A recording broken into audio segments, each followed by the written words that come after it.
So today's kaupapa, throughout the last several workshops, you've learned different ways of engaging in the Rangahau space, in the research space, around different interviewing techniques, around qualitative and quantitative and what those mean, how to do a proposal for funding purposes, lots of different ways and tools and techniques that you can use to engage in the research or Rangahau space. And when I began this kaupapa way back on the 2nd of May, it was really just talking about whether you're in research or whether you're in Rangahau, both have the right to exist in their own mana. So whatever world you walk in, and if you work between the two and you go back and forth, all good. It's about you determining for yourself which is the space that you want to be in, and then building up your progress and your processes and kaupapa from there. So if you remember back to that first one, I anchored myself very strongly in a Rangahau space.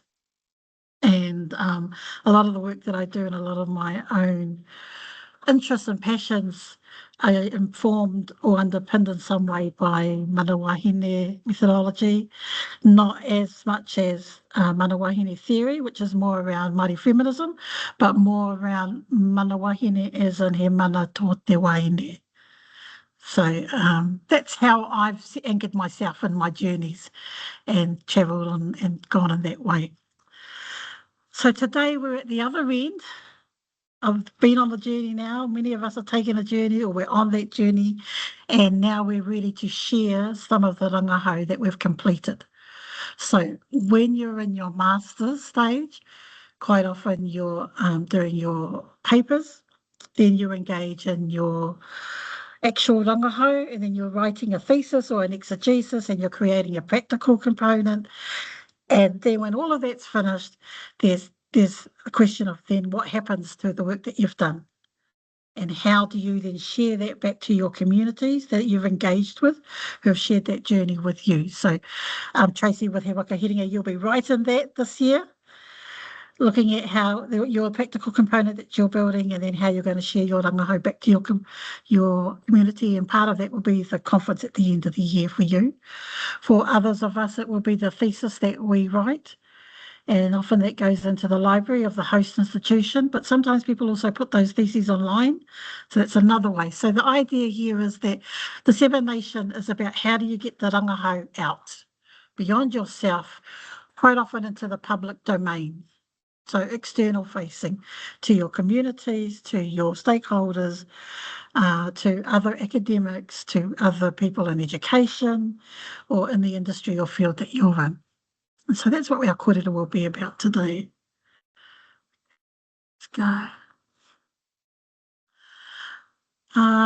So what I want to do is just acknowledge our beautiful Joni. Joni has just completed a big piece of rangahau and is now sharing that report with everybody. And if you go onto our website, you can see it there. It's been in our pānui and we're sharing it out, the link, so that you can go in and read that report. So I took this quote from the report that Joni has authored in partnership with Tupuna Parenting. In Te Ao Māori, tamariki are considered taonga, embodying the continuation of whakapapa, genealogy, and the promise of the future. So looking at that notion of taonga then, what I'm wanting us to do for the next 5 to 10 minutes, aropu nei, together, so I'll stop sharing my screen, is I'm wanting us to look at this notion of taonga tuku iho and what does that mean. And while I'm here, I just want to mihi to my youngest mukutuna there, my little baby kainoa, but he's 8 months now, so he's not that tiny and gorgeous, but he's still gorgeous. So that's the next thing that we're going to do, is we're going to go into a whakaro and actually unpack this notion of taonga tuku iho and what it means to us. So I'll stop sharing. We'll come back to the big group now.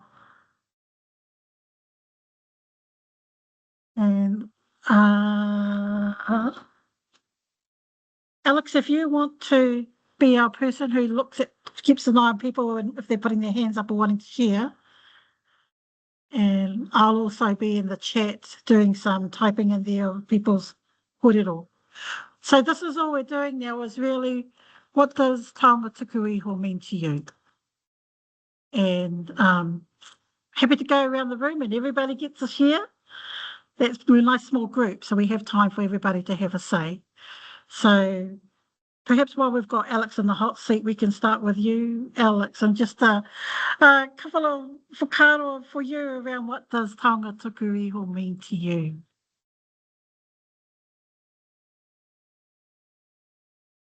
My initial thought to the pātai is my tamariki, and personally they are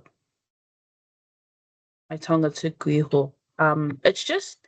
It's such a, I guess no one's ever actually asked me what does it mean to me, and it kind of has put me in a moment of reflection, and what that actually means to me. My initial thought were my children, of course. But yeah, I have to sit with this one actually. So I'm going to pass the raka over, and I'm going to pass it to Lucy.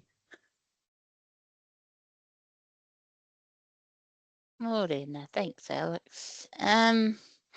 Like a taonga tuku iho for me is it's a legacy, something that you're going to leave for future generations. Kia Hoani. Yeah. Watu te rako kia Tracy.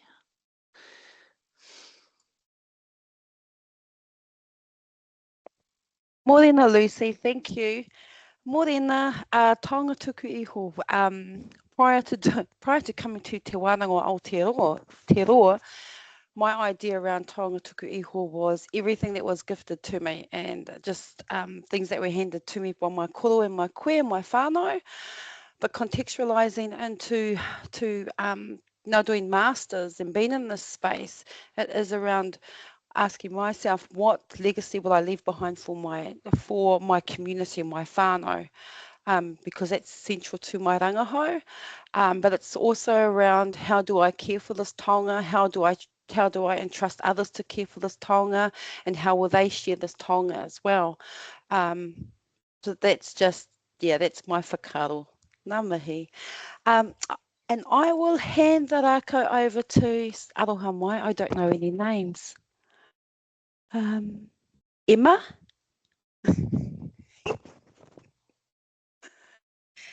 Kia ora e te whānau. I'm probably also still in a place of aro, but my brain first went to my tamariki.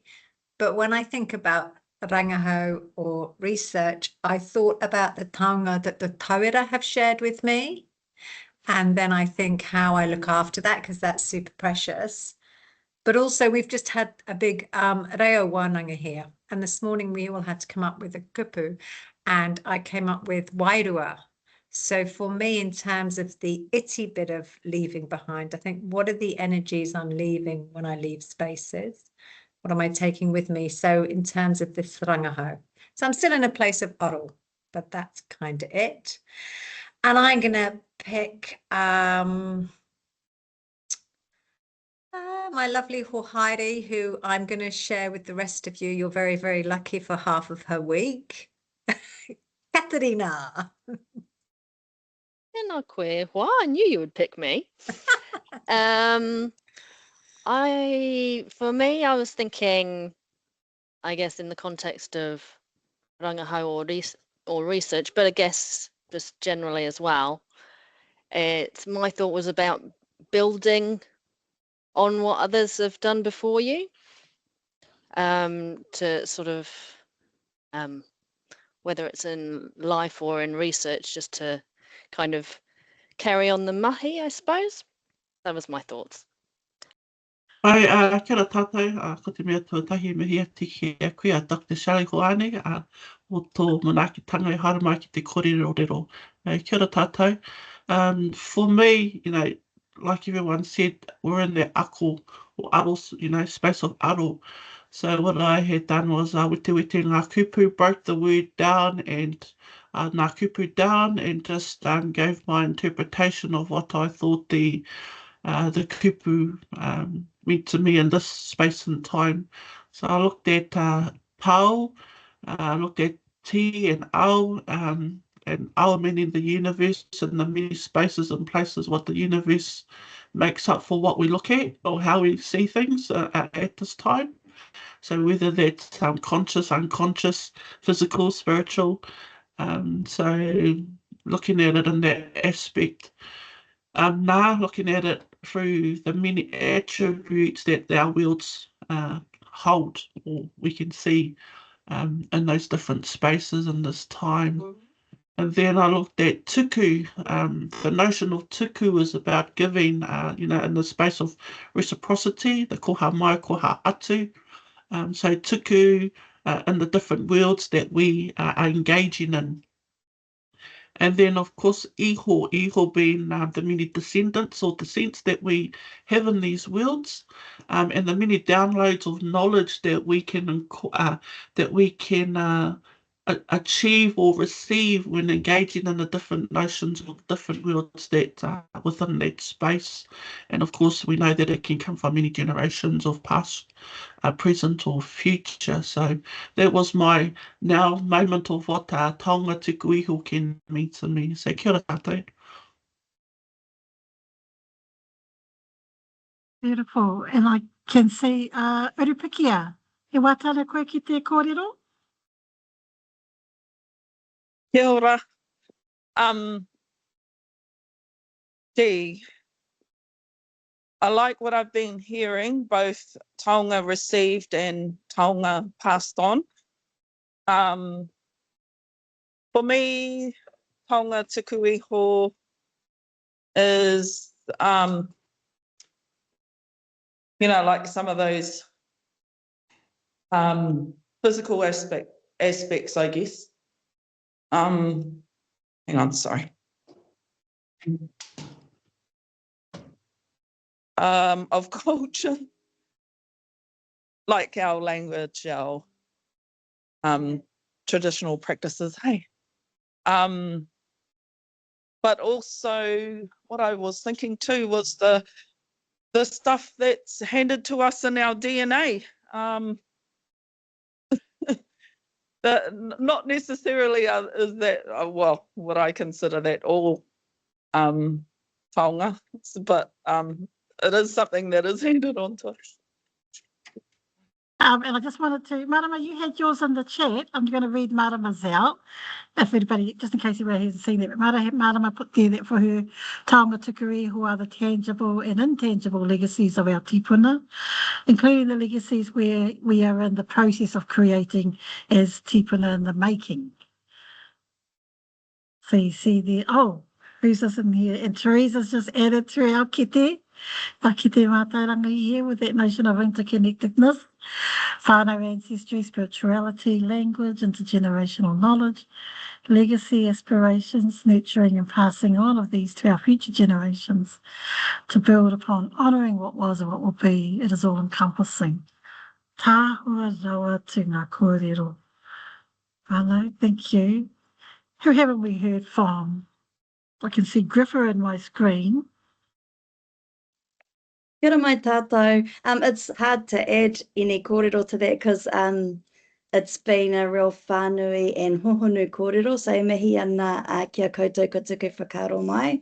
I think when I think of taonga, it's so whānui. It could be a physical thing, it could be a pounamu that's passed throughout generations, or a kākahu, or it could be a mindset, it could be values, it could be reo, it could be all sorts of things. It could be something from before the arrival of Pākehā, something really, really old. Or it could be, we could be creating new taonga tuku iho ourselves for our uri.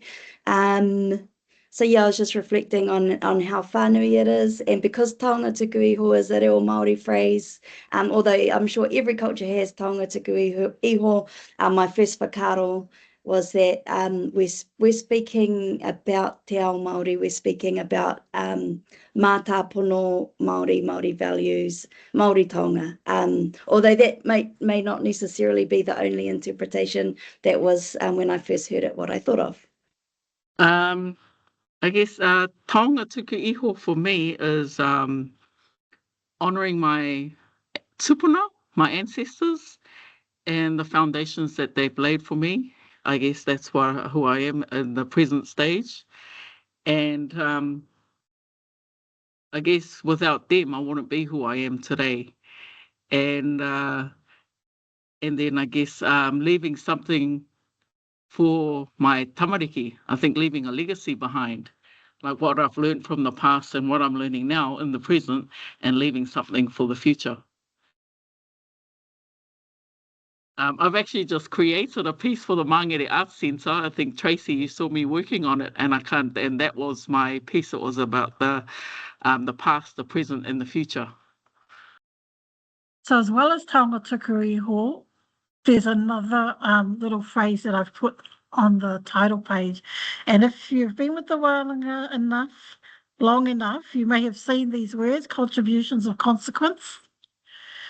And I think this is how koha has been interpreted within Te Wānanga Aotearoa, that a koha is something that is a contribution of consequence. So I've added it to the discussion here, because this notion of consequence means that it needs to be of value. It needs to add something. It needs to uplift something. It needs to make a difference. One of the things that I've noticed now since I finished and graduated with my doctorate is people will say, so what are you going to do now? Like I haven't just spent the last 10 years trying to complete a doctorate. The doctorate was actually just one little piece of the journey. What are you going to do now with all of that mahi that you've done, with that tuhinga that you wrote, with the kōrero that your participants shared with you? How are you going to honour them and their kōrero and their stories? What are you going to do with that? What's going to change as a result of what I've done in my Rangahau space? So that's that notion here that I've put around contributions of consequence. And then from a kaupapa Māori perspective, any Rangahau that we need to engage in must be transformative. There's a requirement in that space that if we're engaging in Rangahau, it has to be transformative. It has to contribute to the Māori order or the well-being of our communities in some form. It has to uplift and elevate the kaupapa, whatever that kaupapa might be. And just bringing in this notion that we actually have an obligation as kai Rangahau, as researchers, when we're in this space. Now, there's two puka puka that you can see on the screen there, Waiatata. They were a collection of poetry and photography that we created 2 years ago.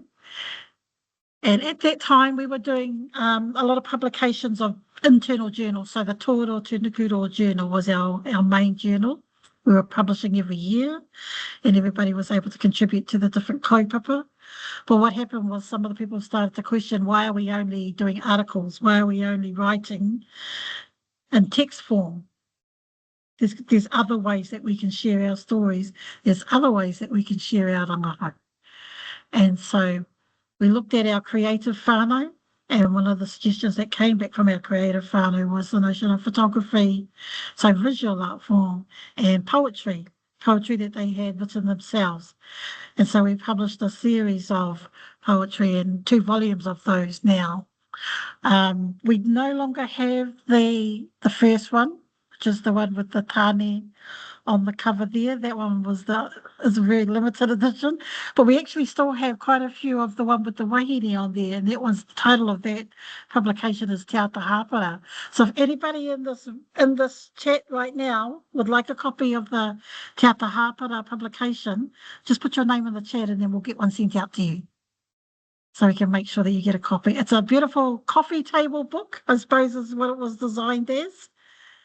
But in there's some beautiful poetry, there's some beautiful photography, and it gives you an idea of what you might do with your rangahau besides just writing an article or doing a conference presentation.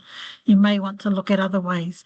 And also, the poetry might inspire you to come back and join our poetry wānanga series that we're running in August, that the beautiful Marama Sosano is going to be leading for us. So here's a little inspiration to get you on that track, and then you might want to come back and join us for that month of workshops and be taken on the journey of creative writing, especially with a focus on poetry. So I'd love to see you back for that. Okay. Alex, I can't see the chat, so remember just raise your hand, wave around if anyone asks a question or anyone wants to say something. But what I do want to say is that we've been publishing in Te Wānau Aotearoa since 2007. And so we had our first publication. When I started my job in 2006, I received my contract. I was told I had to start a master's, and I was also told I had to submit a draft for the very first Wānanga publication within 2 months. And so that was my first introduction to my head office position, which I still am currently part of. So Tōroa Te Nukuroa was the first volume there, and we have 8 volumes. So we published that publication for 8 years. And the very first one, I wrote an article. I was a kaiarehe for a te reo program, National Te Reo Program, certificate and diploma in Te Wānau Aotearoa, and I was questioning my right to be that. Probably suffering from a little bit of imposter syndrome. Who was I to be leading a te reo Māori program nationally when I wasn't absolutely fluent in te reo? And I think the first article I wrote in that book was Mātauranga Māori, elusive to the point of distraction. I was trying to understand this concept of Mātauranga Māori and how I fitted into that world and how it fitted into my world. So that was prompted by the role that I held at that time. A couple of years later, I was still writing in the journal every year, and then I was asked to co-edit alongside Rangahau Hoani. So I jumped into the co-editing because it was exciting, and I loved that we were getting more people to write in the space. And then I had this idea about we should do a series of honouring women, honouring our wahine Māori, because that's the journey that I was on myself. And so we did the Māori Kura series of Tōru Te Nukuroa, and then a couple of years later we responded to that with the Whatukura series and honouring our tāne within. The beautiful thing there was that people could come back every year and write because the kaupapa was different and the stories that they wanted to share were different. And so we have a beautiful selection of journals that are in your library. So please go and see them. And I think now we also have them online. You can access them online, PDF copies through the library category as well. So it's an older journal series, and you'll see there that it was discontinued in 2013. And then we replaced that with Wahia Ngangaru. It's the next Wānanga journal publication that came out. He Pī Karere there was a publication that was put out by our Te Panikiritanga whānau. So that was about writing in Te Reo Māori, and that was being supported by our 3 pāpai at that time, Papa Timothy, Wharehuia, and Temara, Pau Temara. The first one, though, was in Te Reo Tauiwi. The next 3 editions of He Pī Karere, though, were in Te Reo Māori anake. And at that time, there was very limited publications in Te Reo. And so Pānea, Papa and Leon Blake were the publishers for that series of Puka Puka. And now, of course, they're delivering our Te Reo Kairangi Masters program here in Te Wānau Aotearoa. And then there's a lot of other publications. If you attended Hui Taumata, you went along to one of the presentations there about getting your Rangahau out in dissemination, you may remember Heni Morehu, who spoke about her book called The Tree of Life, and you can just see it in the photo there, The Tree of Life. And she talked about losing 2 of her sons, her first son passing away in a car accident, and then her second son committing suicide as a result of survivor's guilt. And she had journaled. She journaled as a mother going through that mamae, and she'd put all of her heart and soul into her journals, and her rangahau was sharing that in this form of a publication.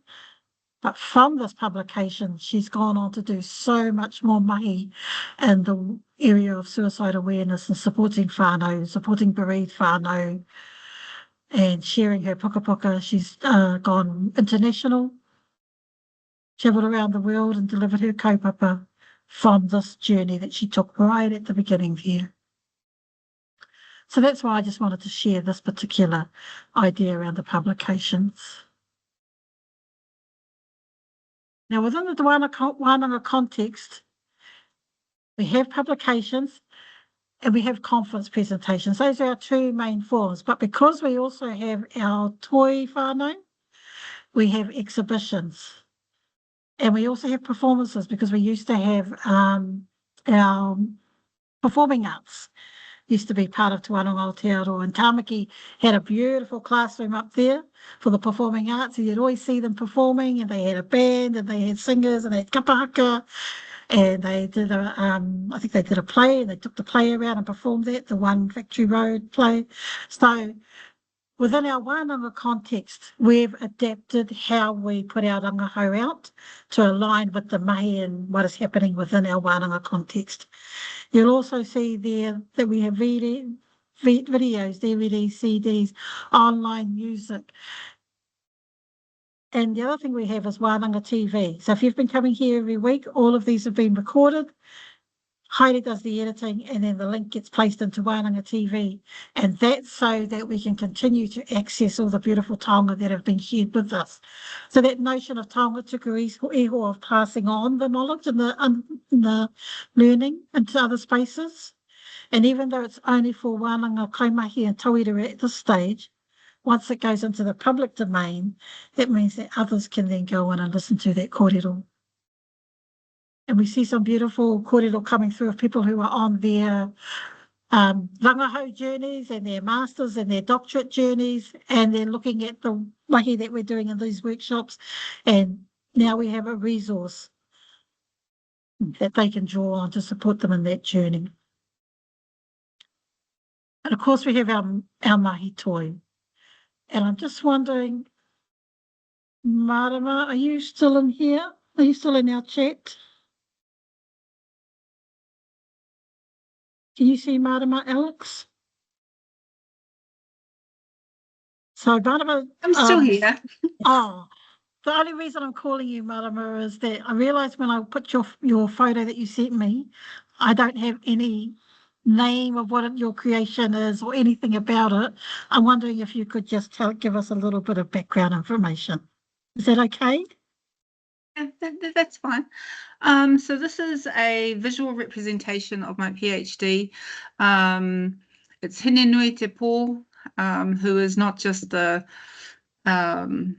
goddess of death, I think she's oftentimes called, but she's also a keeper of mātauranga.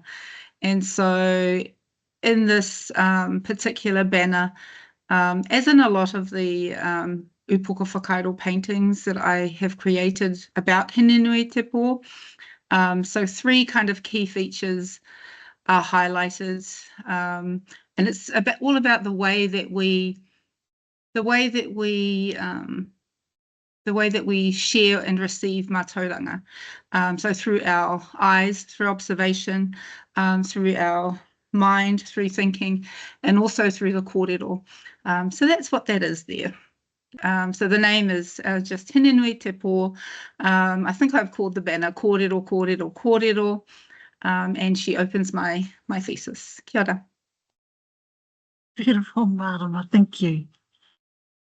And this other painting series of art pieces you see there, we commissioned a graduate of Te Wānanga Aotearoa a few years ago to create an image of a series of paintings based on an interpretation of Rangahau, and we shared this.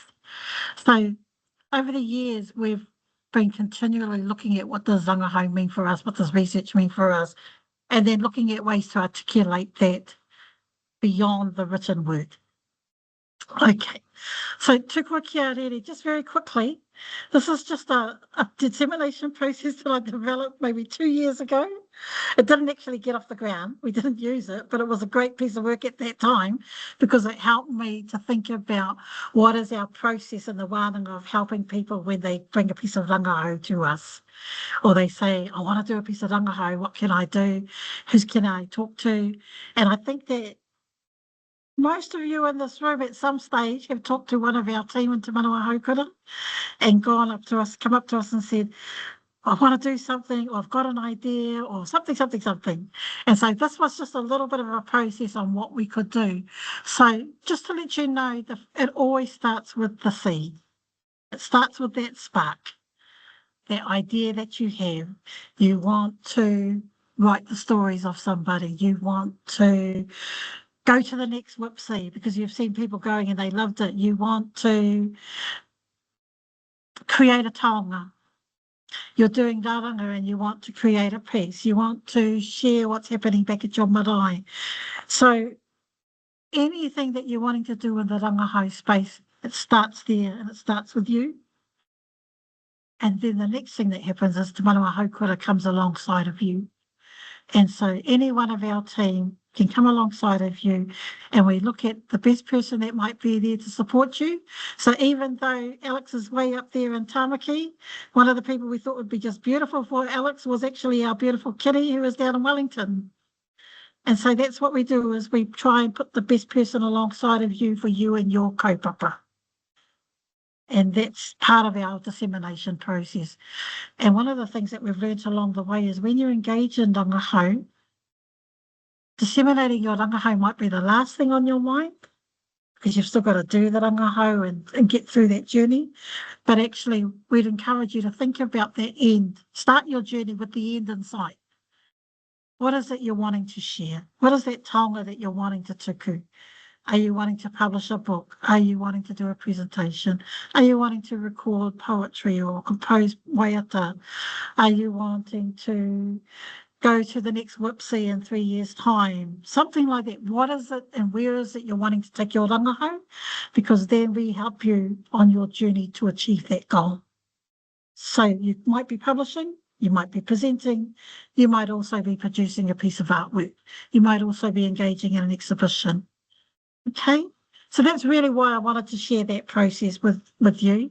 If anybody does want that information, we're going to start putting resources up into our Te Kōpua page and into our Te Manawa Haukura website around resources that can support you further beyond the workshops that we're running now.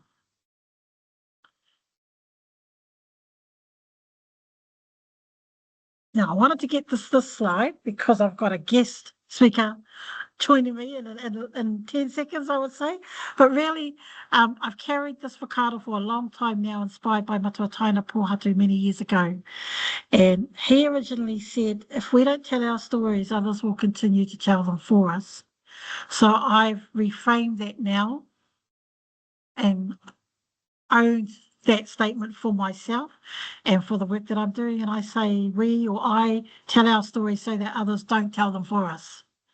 So just a little bit of tweaking there to reframe the energy that sits within those words and behind those kupu. And so that's how I approach rangahau. What is the story that I want to tell? And who are the people that I'm wanting to bring into that space? And who are the people that I'm wanting to help tell their stories too? Sometimes through my own words, but also through the words that I'm using to help others. So for you, what are the stories that you're wanting to tell? I know it's a very simplistic way of thinking about research and then dissemination, but it is, what are the stories you're wanting to tell? What are those taonga that you're wanting to leave behind as part of your legacy for tauira coming through, kaimahi coming through, your whānau coming through? That's the idea here of taonga tuku iho and tukua kiarere, is bringing those taonga into the space through your rangahau journey and then releasing those taonga out to the world so that they can make a difference, so that they might inspire somebody else on their journey. And so with that in mind, I'm going to invite our beautiful Alex to just share a bit of her journey. You would have heard her last week when she was giving some feedback, but this is very purposely around the impact that the rangahau or being in the rangahau space has had on Alex's journey. So over to you, Alex. E mihi ana ki a koe Dr. Shelley Hoani for the opportunity to speak on my experience and my journey and the impact that Te Manawa Haukura has had on me. My journey with Rangahau, or starting out as a baby kai Rangahau, all happened at Hui Taumata last year in November. To be honest, I approached the opportunity as like, I'm just an admin, like who's gonna let me go? You know, is my boss actually gonna let me go? I'm just one of the admin kind of mindset. And I thought, well, I'm just gonna shoot my shot. If he says no, case pie. He said yes, and I ended up in Wellington along with the rest of my team. For context, our leads for Te Ihu. So I went along to Hui Taumata in Pōneke with the leads, and that's where my journey started. I'd never been to an academic conference before. I'd been to many conferences, but not one in the sense of academia.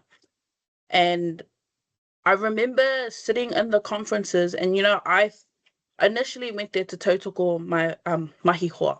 Went to go tautoko them and thought, they're doing amazing things in their spaces, and I want to be there for them. Not realizing that I caught the Rangahau bug down there. And I remember the last thing I said to Shelley before leaving was, right, I'm FOMO, that's it. How do I get in on this kaupapa? Like, I want in, and how do I do it? And Shelley said, well, what are you passionate about?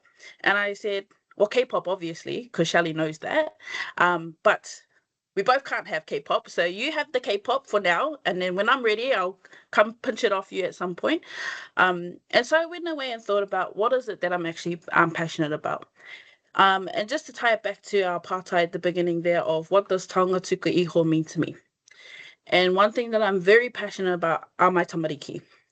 For context, my pepe, he is 1.5 today. And he, at 6 weeks old, he was diagnosed with oculocutaneous albinism. What that means is that is where the person has little to no pigment in their hair, eyes, or skin, and it causes problems of visual impairment. Now, the thing about my son is that when we were told the news, we were told his vision's going to be very poor. So prepare for a life that's going to have some very different challenges. And the ophthalmologist said, we're going to do everything we can to support you on this journey. And we're going to put you in touch with the right people. I left that appointment and I grieved. I cried. And my husband, to the point, we were driving separate cars because he needed to go to Mahi, and he wanted to pull over and stop me in the car because I was wailing on the way home and grieving the life that I had planned for my pepe. I got in touch with a friend who has a son with autism, and we discussed what it was like to go through this grieving process. And even in that sense, it's kind of a similar corridor to when wahine go through child loss. It's a topic that we don't really want to talk about because, we are wahine toa. We don't really want to talk about it. It happens, let's acknowledge it, it's there, but let's quickly move on. We don't have time to grieve. And I was very grateful to my friend who literally sat me down and let me grieve. Let's talk about what it was that you had in mind for this life. Let's talk about the feelings that you're feeling right now. Everything that you feel is valid. And she gave me 24 hours to go through this grieving process. Once that grieving process was happened, the Rangahau started. Who do I need to get in touch with? Who's going to help me? Where do I need to go? Like, I need to think about what's my son's life going to look like? Does he need to learn Braille? Does he need a cane? Will he be able to see it all? What is it that he can see? And these are all the questions that overwhelm you and what you start to think about. How will other kids treat him at school? What are other adults going to say to him when he walks into a wall? The other thing that I was really concerned about was my son. This is somewhat of a derogatory term in the space of albinism, but people with albinism were traditionally called albino, which is how most people associate with the diagnosis. My son doesn't typically look like a person with albinism. He doesn't have the pearly white hair, the grey blue eyes, the light skin. He does have some pigment. But he also doesn't look Maori. He also doesn't look Samoan. He also doesn't look like he has Chinese blood. So where am I supposed to ground my son? And this is where my Rangahau journey started. As we all know, Te Manawa Haukura put out their pānui every month. Is it month? I feel like it's monthly. Whenever there's an opportunity to apply for funding, it pops up. And I don't have any qualifications. And so I'm like, I know I need to help this community and I want to research on how to help them. But who's going to give me the money with a CV like mine? And so ngā pai o Maramatanga, they brought out their application funding round for their matakitenga. And I messaged Shelley and I said, what do I need to get this money? And she goes, you know what? I know the right person and I'm going to get you in touch with her. And that's how I met Kitty. And she's so amazing. Just to be there as a tōkana for me through this whole journey of what is so close and personal to me. But one that I know that not just my son will benefit from, but a whole lot of tamariki and their whānau will benefit from. And so I had a crash course in application funding. We're talking like 2 hours. And so crash course there. But I thought it was a great deep dive, literally being thrown into the deep end on the Rangahau process. Kind of got that crash course, and the impact that these workshops have had have been amazing. It's helped me to dissemble the process of what it is to be involved in Rangahau, all these different components and parts of being on a Rangahau journey, the same way that dissembling the process of what it is to be a parent of a visually impaired child. What is it that it's dissembling the layers of education, social development, health. And so it kind of just went hand in hand. And so along my journey of learning about my son and what we need to do as parents to awhi him and his community is the same way that Te Manawa Haukura are sharing that same tautoko and awhi with me and taking their haerenga through Rangahau. When Shelley asked me if it would be okay for me to speak about the impact that Te Manawa Haukura has had on me, I did not hesitate. I'm very happy to plug Te Manawa Haukura anywhere and everywhere, and that's purely because of the impact that their mahi has had on me. My son is getting this better version of me than he ever has in his lifetime, and so is my daughter, and even my husband. Alongside talking about my tamariki, I talk about my rangahau with anyone and everyone that I can. And these workshops have actually helped so well because applications for masters has opened now here in Tamaki, and so I just finished my my essay to prove academic readiness for the master's application, and the language that I'm starting to use, the tips and tricks that Te Manawa Haukura have given me, has just made the piece of writing it just feels so right. And it's allowed me to also think about my end goal is I want my son to be able to access my rangahau. And so thinking about accessibility, he can't read. So how is he going to read my papers? How is he? So which brings on the next point. We have audiobooks, but not really in the sense of sharing academic papers. So I will be submitting my master's application with an auditory aid, so that one day when he is old enough to understand what it is that Mum was talking about when I was 1.5 years old, he'll be able to access it in his own way. So that's been my haerenga in Rangahau and the impact that Te Manawa Haukura has had on me. And applying for masters is the side quest, as gamers like to say. And I really look forward to this lifelong journey because that's exactly what it is. And yeah. Kia Any ora, part-time? Alex. Yes, any part-time. Any part-time. Now, I know that we have a couple of people in here who are on publishing journeys. I've just put a link in the chat there. It's not our own, but sometimes there are good resources in other spaces, and we shouldn't negate those either.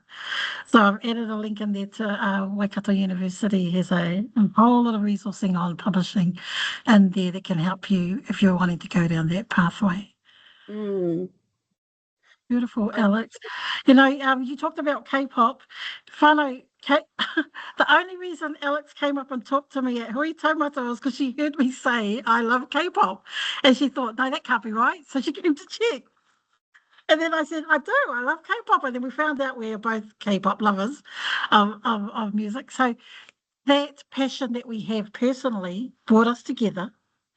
And then Alex being in that space, I think we were there for 2 days or 3 days in the Hui Taumata space with all these other kai rangahau and all these kai mahi sharing the rangahau that they were doing in their own spaces, just fueled that spark and ignited that spark even further.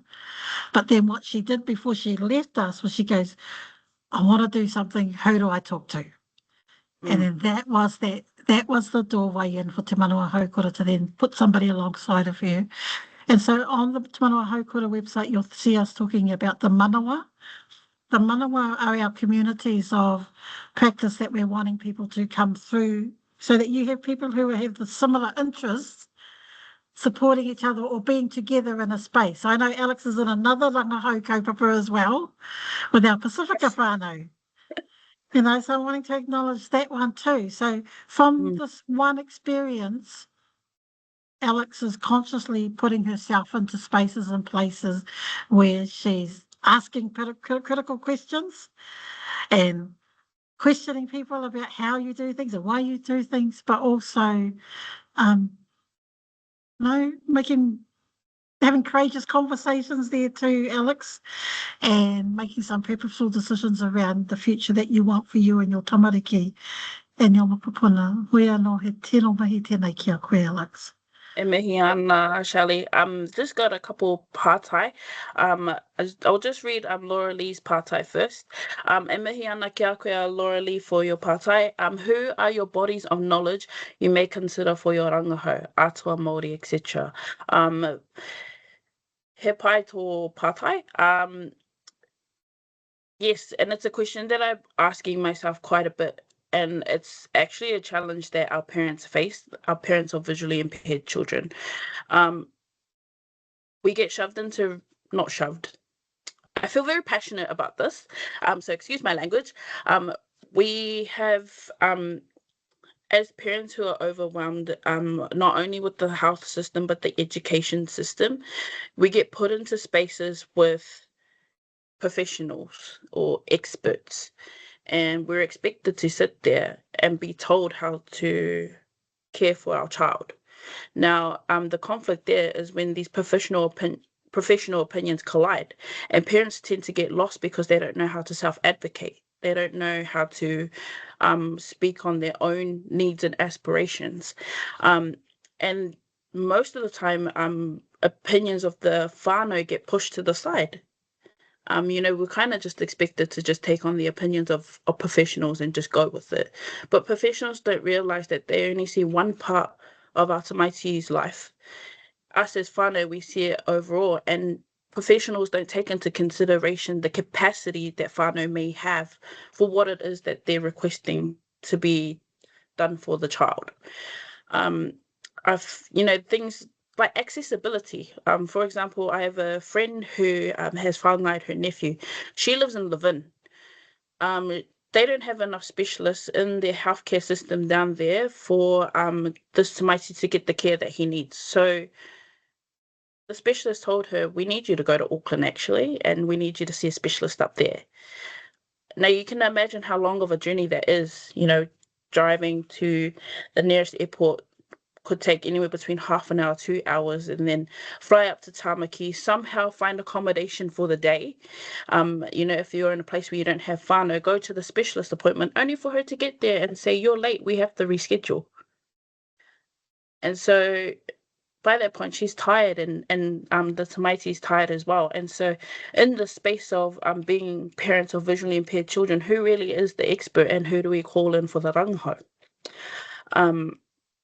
My intention is to speak to our parents and to activate their mana motuhake for them to speak on what it is of their own needs and aspirations in the space of a system that's really not working. If we look at Mason Jury's work with Te Whare Tapawha and later on Te Puni Kokiri, the intention there of whānau order and having whānau leadership is very much there. But as we can see now in present times, and our current government having to take away the funding from that, it's whānau like me and our community who are suffering.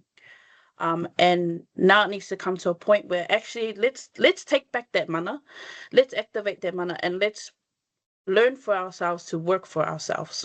So yeah, finding out where to the best bodies for knowledge to consider for my rangahau, that is a question that I ask myself every day, which is how I always end up talking to the Te Manawa Haukura team. I think Emma had a question as well, but I can't Emma's see. hand up before, Oh. yes. It wasn't so much a question, it was just a reflection on, I love where your kōrero weave through your personal and your rangahau. And it was just really clear to me, your kōrero. I could really, it was almost that real ata kōrero. So I just wanted to tōtoko back to you. That was really cool. Thank you. Vehi ana kia koe Emma. And yes, it very much is, and it's so yeah, it's just intertwined, in our atua work in very mysterious ways, and how they come together and they put you in the right places where you need to be. And even through this rangahau journey, there's been times when I've said to myself, I'm not cut out for this. And then somehow my tipuna have gone, no, you are. Ka tere, neke, like just shoved me back onto the path. And so I trust that where I am and who I'm being tautoko and awhi'd by, aka the Te Manawa Haukura team, I know that I'm in the right space for the right people, and I'm more than happy to give this mātauranga that I've learned back to these whānau for them to pass it on to the future generations, because unfortunately we're always going to have children who are going to be visually impaired, who are going to face these challenges.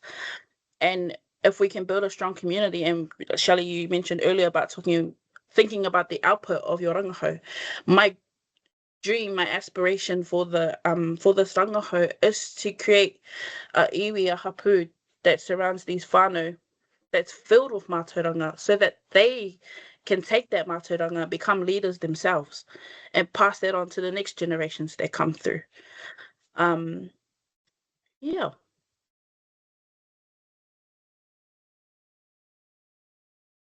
I hope so, Emma. I hope so. Sorry, I'm just reading Laura Lee's comment here. 25 years of lived experience right here as a mama to a son who mainstream has labeled as disabled or having a disability. We are the experts and leading these spaces you talk about. Bodies of knowledge, our own people, tupuna whānau. Ngā mihi, look forward to where this goes for you and your whānau. E mihi ana, Laura Lee. And that's exactly it. And I have already advocated in spaces like education. So I talk with the tumuaki and the kaiako at Blind and Low Vision Education New Zealand Network, which is our blind kura, our kapo kura.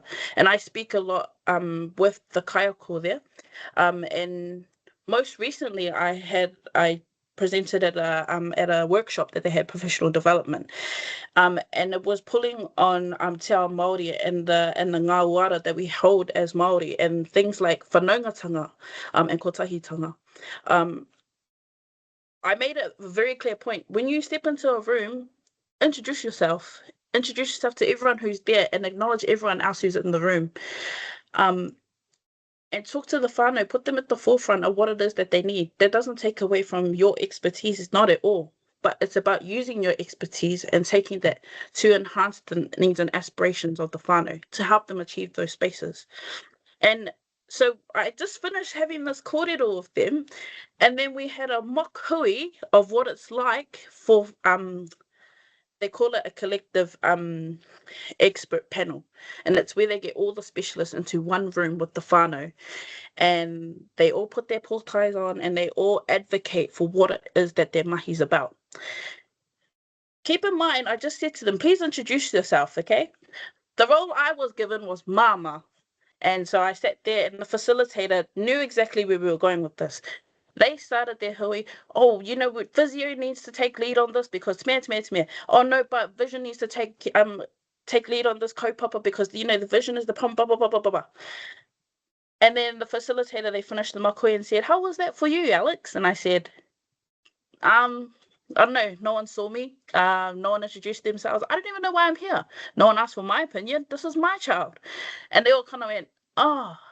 And I said, I literally just told you what's so important to parents.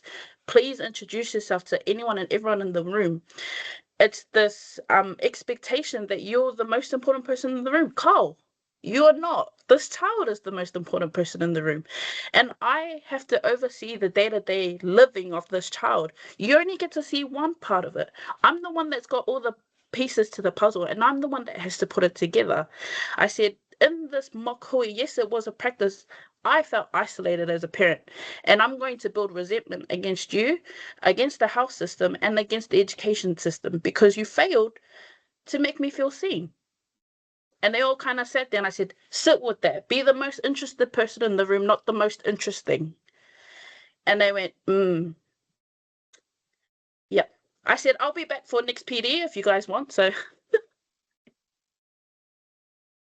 I love that quote you had right there. Be the most interested person in the room, not the most interesting. Powerful and a real reframing of the experience and bringing again the whānau and the tamariki to the forefront. Anō nei, Alex, he tino mihi tēnei ki a koe. And, you know, this kaupapa, if we look at it in research terms, it's about dissemination and outputs and research and academic. But actually, when we reframe it and we look about what are the taonga that we want to put out, that we want to share, that we want to take from this, that we want to bring into the world, how are we going to bring those into the world? How are we going to make a difference for the people in our communities, our whānau? How are we going to ensure that our rangahau is transformative? It shifts the energy. It shifts the energy, it breathes new life into it, and it allows us to come through in our, I'm going to use a word, I don't usually use it, but as our authentic selves, it allows us to come through into those spaces. And I want to acknowledge Rebecca, just before she left, she put a pānui, she put a kōrero there, just thanking you, Alex. But there was a point that she made that having to talk to different specialists at different times, the holism is lacking. And I think that's what we bring as a wānanga to the context of Rangahau and research, as we bring the holistic view and understanding and interpretation, and we invite people to bring all of their senses into the space and have that kōrero and have that conversation with us. Okay, so I just want to acknowledge everybody. Thank you, everybody, for coming today. Our poor Heidi, I hope she's saving heaps of lives, wherever she is today. I don't want to start Hoani. Come inside. Just say 3 people. Just give 3 people CPR. So thinking of Heidi, but she was here for us right at the beginning.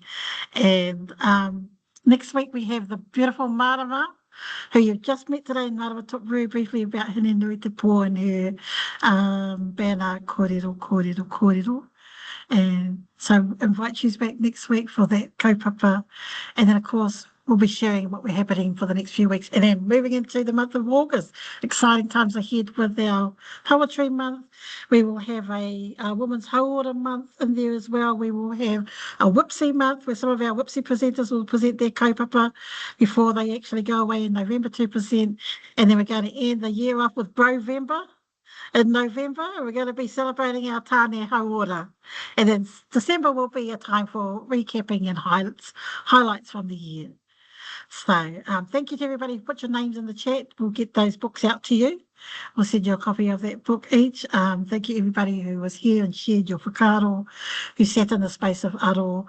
And ai, nei rata tino mahi, kia koutou. Enjoy your weekend, everybody. Let's stay safe. Hei kona.